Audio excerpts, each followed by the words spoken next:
La visite d'Emmanuel Macron en Chine intervient à un moment de tourmente stratégique dans le monde. On le voit, il y a des crises extrêmement graves partout.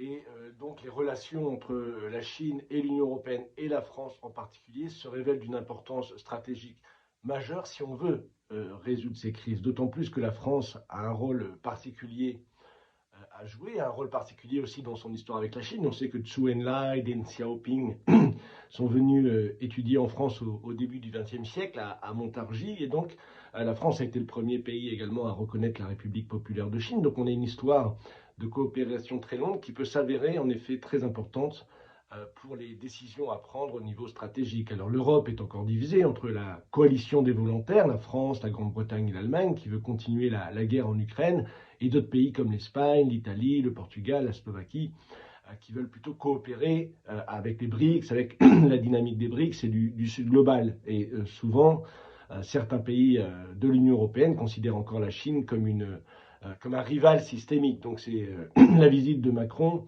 peut permettre de résoudre ces problèmes. Et il y a des exemples que l'on peut citer. Vous savez, récemment a été inauguré le grand barrage de la Renaissance en Éthiopie, qui a été une coopération entre la France, l'Italie, la Chine, voilà, et l'Éthiopie, et qui a permis de fournir de l'électricité à l'ensemble de la population éthiopienne et pouvoir même exporter pour les pays voisins. Donc voilà le type de projet dans lequel la France, la Chine doivent s'engager pour le bien commun, pour le développement de l'Afrique, et aussi dans des domaines, on le sait, où le nucléaire, l'aviation, le spatial, des domaines où la France a pris du retard par rapport à la Chine, et donc aujourd'hui qui peut s'inspirer du développement impressionnant, scientifique et technologique de la Chine. Donc je pense que cette visite peut être un tournant justement dans cette nouvelle coopération, dans ce nouveau paradigme d'entente, de détente et de coopération pour aller dans le sens du bien commun, que ce soit entre nos deux pays ou dans le reste du monde.